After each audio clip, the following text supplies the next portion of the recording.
Ini adalah sofa Wodofo. Tengok dia punya ketinggian ni. Masa belum pump, dia sangat kecil saja tau. Lepas pump, dia jadi begitu besar. Jom, mari aku tunjuk bagi korang tengok macam mana nak pump angin dia. Wodofo. Sofa. Dia lipat, dia kecil saja tau. Masa dia buka, besar oh. Ni lubang untuk keluar angin lah. Uish, ini kan dia boleh ambil keluar. Sini dia rechargeable. Ini untuk pump angin. So korang tak perlu pump angin menggunakan mesin yang lain ataupun mulut. Dia sini dia provide. So belakang sini dia untuk camping, dia ada torchlight juga. Tekan lawa-lawa. Sini dia deflate, inflate. Ni off. Deflate, inflate. Dia keluar angin ataupun masuk angin. So cucuk dekat sini saja macam ni. Tekan lah, inflate. Tengok berapa lama.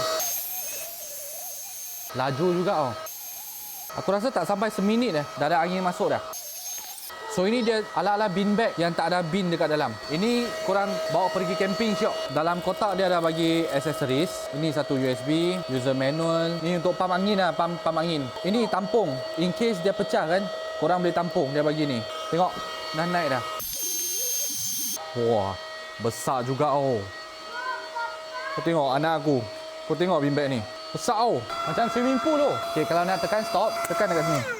Okay, dia ada option. Yang aku ambil ni dia dua sekali. Murah sedikit lah. So lepas pump, dia jadi macam ni.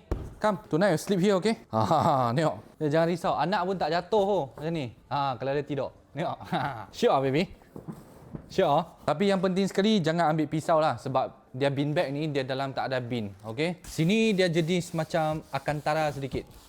Ni kalau orang tua-tua, ibu bapa, mak mertua datang kan, mereka pun boleh rehat sini, tetamu kan. Bukan sahaja untuk pergi camping tau, dekat rumah pun boleh. Tengok. Lompat macam ni pun boleh. Tengok TV memang syok. Tak payah beli sofa dah. Syok. Come baby. Come lie down here. Syok. Syok. Tonight sleep here, okay? Syok oh. Ini betul-betul pergi camping syok oh ini. Dataran kan. Silap letak dekat swimming pool pun dia boleh float oh ni. Tidur dekat swimming pool. Kotak dia. Ini kotak dia. Macam ni. Lepas tak nak pakai, lepaskan angin, simpan dalam beg ini saja.